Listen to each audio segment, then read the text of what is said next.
Thank you for tuning into this week's episode of Napoleon's Corner. Hey, what's going on? How are you? I'm Eugene Napoleon. This is Napoleon's Corner.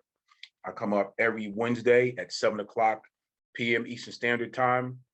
Do me a favor before I get started. Could you please go like, subscribe to Napoleon's Corner, smash that like button for me, subscribe to the channel. I really will appreciate it. It's awesome to get the support from everyone, and I'm hoping that you're enjoying the content. So already, which is hard to believe, I'm up to episode 56. Could you believe that? Episode 56 of Napoleon's Corner. And I'm blessed and humbled and real appreciative for all your support. So this particular topic and episode, alter ego. Episode 56, Napoleon's Corner, is alter ego. And it's interesting because when you think about that, the Latin, what it means in Latin is other I.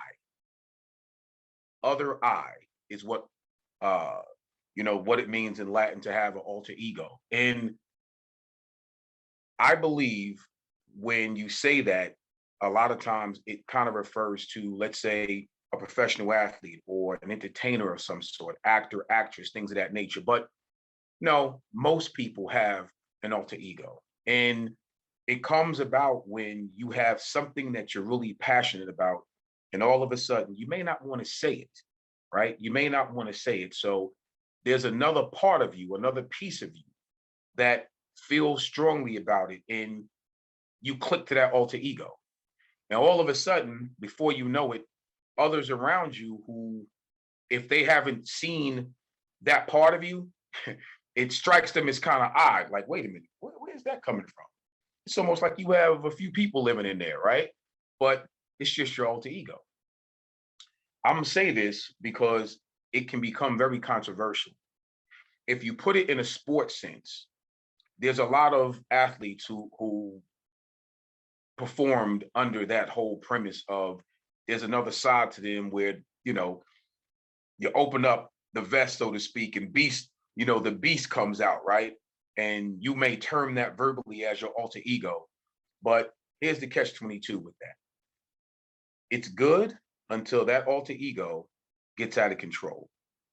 And then all of a sudden, that ego is controlling your life.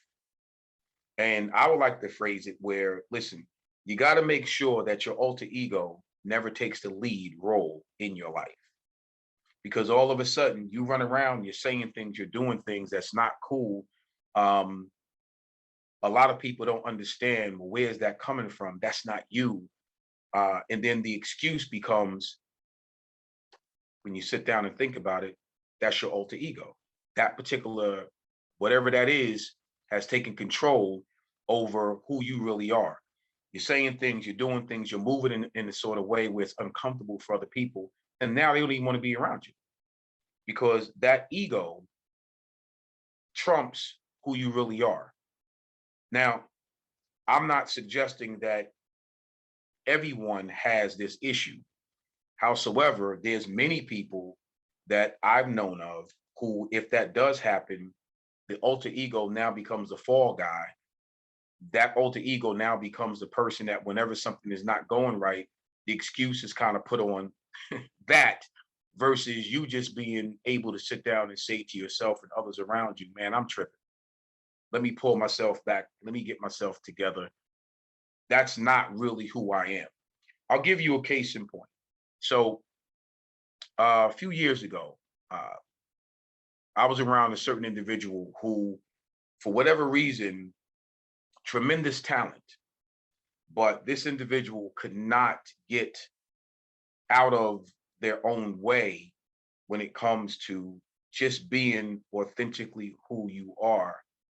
It always seemed that there was something else pushing, um, just to be in the forefront of every decision, be in the forefront of every deal, be in the forefront of everything that was going on. And a lot of times it wasn't the right decisions.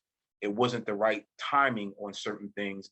And it kind of screwed a lot of things up, a lot of other opportunities. And it was almost like dealing with a split personality.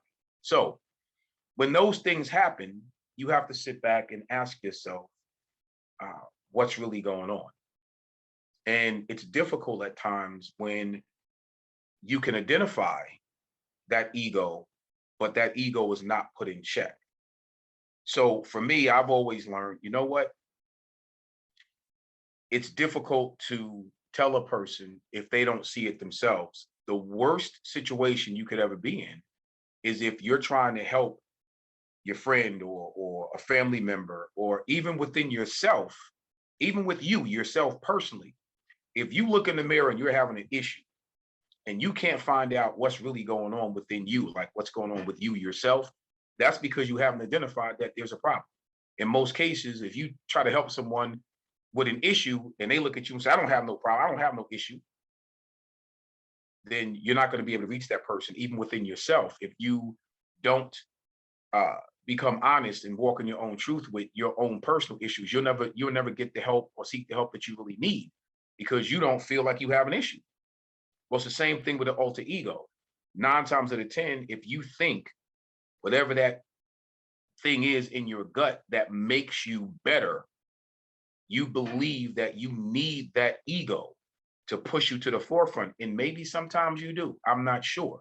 But if that's the case, and that alter ego takes over, and then that particular personality, that dominant personality, becomes the lead in your life, 9 times out of 10, you're going to have a difficult time suppressing it. And you're going to have a difficult time of getting your life back where you can manage yourself. That becomes a big issue.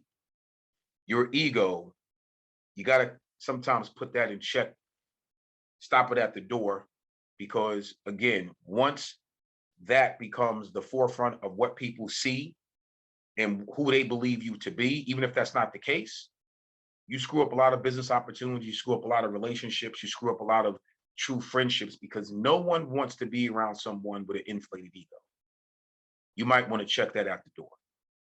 So hopefully, keep whatever you're striving for, strive for it with just knowing the preparation of the hard work that you put in, where you don't have to rely on an ego, so to speak, to really help you get to the next level. You help you get to the next level without the ego, without the bravado and all that stuff. Believe in yourself. You have the ability and the capability to do whatever you need to do. Just believe in you. With that being said, I'm Eugene Napoleon. This is Napoleon's Corner. And God willing, I'll see you next Wednesday. Take care.